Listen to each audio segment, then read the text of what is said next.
What's up, guys? This is Ryan Fee for UpswingPoker.com. And what I want to talk about today is why live poker is so much easier than online poker. So the first reason is that if somebody plays online poker, chances are they're a more serious player. They probably don't have like as much money, or that there's a lot of younger people that don't have a ton of money. They're taking it seriously. That the money is very valuable to them, and they're going to look to, they sort of want to make an income or a living off of it, and they'll use sort of their online, they can go to Twitch or watch Upswing Poker videos or whatever it is, go to 2+2, and learn and come up with like a half decent strategy with just like a little bit of work and some free resources. So sort of like the more serious players who are taking sort of winning at poker more seriously tend to play online because it's convenient. They don't have to travel to a casino. They have they sort of have access to it. They're younger. That's the other thing, is that almost by playing for less money, it like let's say you're an 18-year-old kid, right? It's really hard to have 500, 1,000, whatever dollars you would need as like an absolute minimum just to go and sit at a live poker table. Whereas if you had $500, you could have easily 20 buy-ins for 25 NL, and if you're playing for $25 at a time with a $500 bankroll, like you're going to probably be taking it very seriously. Whereas the live players are a little bit more, they're a little bit of an older crowd. They're not as, sort of tech savvy. They're not as aware of how much great information is out on the internet, and they don't, they don't sort of access this material. So, they're more just like gamblers or degens, or even if they are just like hardcore poker players, they do it recreationally, and, they don't have a circle of friends. They don't, have access to a training website, or, or would even think that would help them. Could have sort of any kind of number of biases to keep them from learning stuff like that, and yeah, it could sort of inhibit their growth. So a lot of players live, just for a lot of reasons, are just much weaker than players that play online.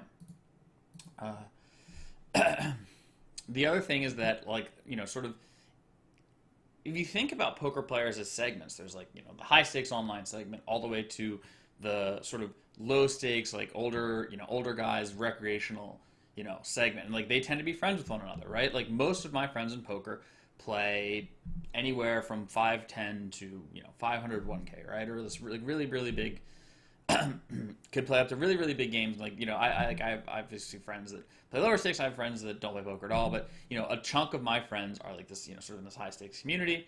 There's the same thing in mid and small stakes. A lot of those guys end up being friends, sort of as a situation, and the same thing happens live. The live grinders that play no limit 510 in Vegas, or maybe 2-5 through 10-20 in Vegas, are all friends, or there's sort of cliques of friends.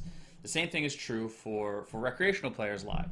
They all sort of become friends, and then what happens is that everybody has bad advice, and no one really thinks to to challenge it, or it's just you never get it in with sixes there, or you should just call with ace king, or fold ace king pre, or any number of just really really bad pieces of advice sort of get stuck there. And I think people are, especially live, tend to be afraid to challenge those ideas, have sort of a sharing of ideas, and so they just take it as fact, take it on face value, and then there's just all kinds of really horrible conventional wisdom for live players. I think that sort of, I guess, since no one will really call them out on it, and it's just sort of between the people, the group of people we're talking with. If I said I should, I think I should fold ace king live, or fold ace king pre-flop on, on online poker forum, 10 people would jump down my throat right away. But if I said that live, easily there could just be nodding heads, yeah, ace king, drawing hand, it's never good. So I think there's sort of social reasons for it. Online players, and so playing online poker, obviously, the other thing is that you can play multiple tables. A lot of people do. So another reason that, sort of online games are tougher is that every good player plays at least 4 tables, whereas most of the weak players only play 1. So it's sort of let's say there's 100 good players and let's say 50 weak players. In terms of tables, there's going to be 400 good players and only 50 weak players. So they're going to be outnumbered in, my sort of arbitrary example, 8-1. But, there's some level of truth to that. What the exact number is, it's hard to say. Typically in mid-stakes and higher games, it's going to be either all regs at the table, all sort of very serious poker players, and or maybe one fish or one recreational player. So, that's sort of so from that perspective, and you know these guys obviously get to play more hands. They get to, you know, sort of see a lot of hands. They, you know, can correct their mistakes. Things like Poker Track to import things and go over their hands. Whereas like poker players don't have that resource. They tend to play on shorter bankrolls because it's hard. It's really hard to build a bankroll live because, you know, sort of, let's say that you want to have a $100 hourly. You could have a $100 hourly playing 1-2 online. Whereas in order to have a $100 hourly live, you'd have to play probably at least 5-10. Now, if you think about that, you know, the variance, while it may be lower live because your win rate's a lot higher, it's going to be much higher than the variance you would experience at 1-2.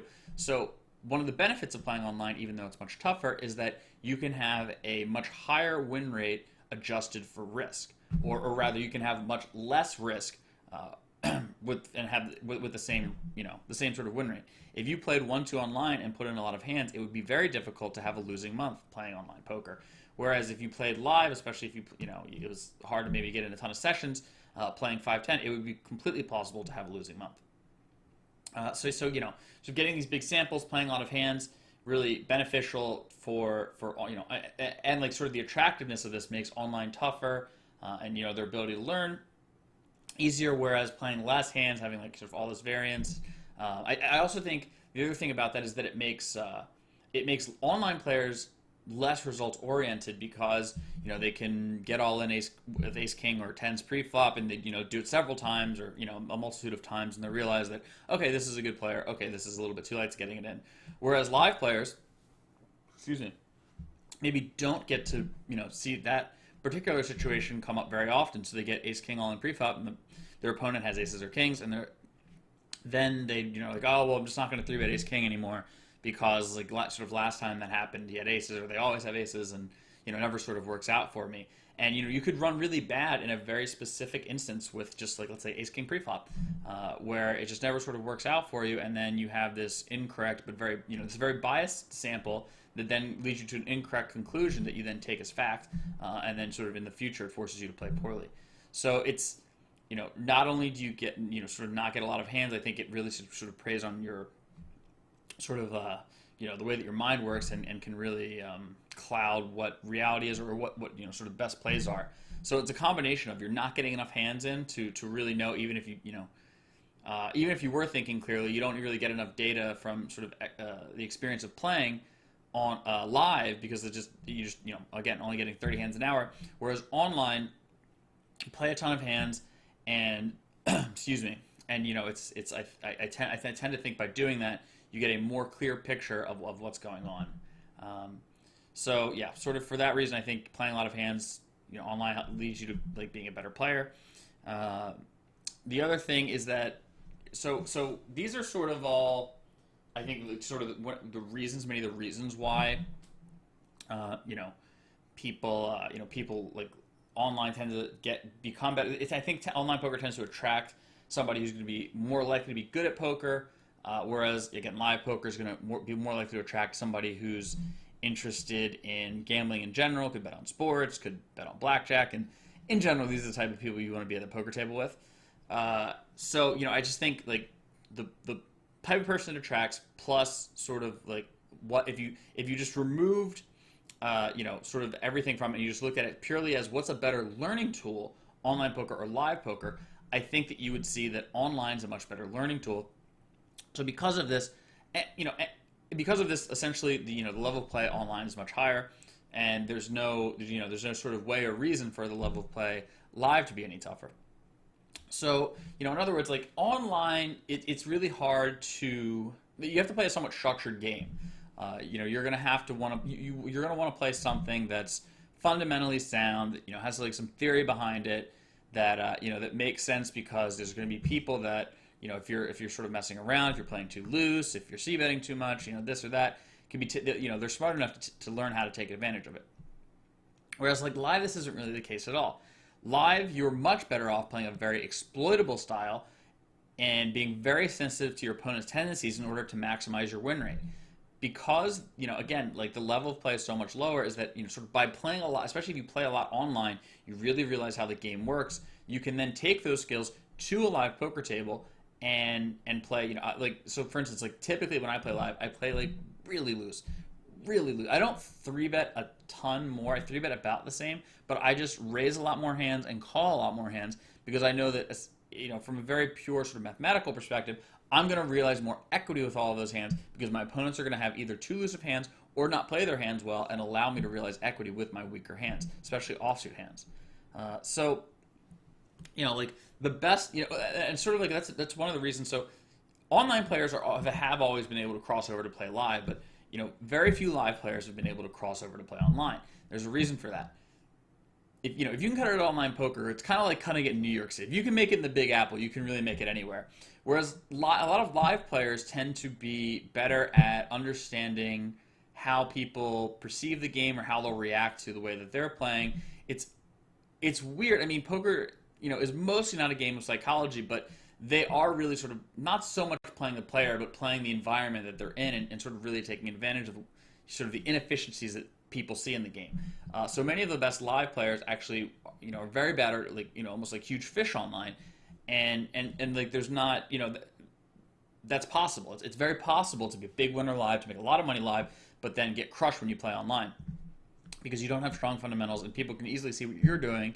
But if they play in an environment where they know what everyone else is up to, they're sort of in tune to the way they think about the game, and it's a much lower level of play, they could have a higher win rate than even somebody like me that goes and plays in their game because they might already have all of their reads and know exactly what they're going to do in all their situations.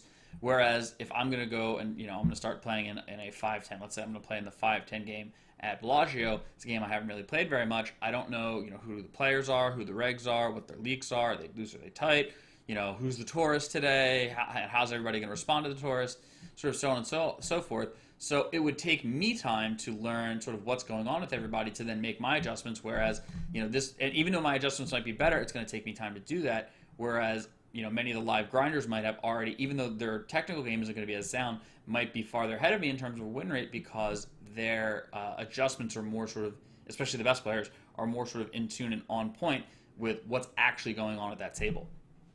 So, that said, there are some things sort of right off the bat that I already talked about. I'm going to play looser live.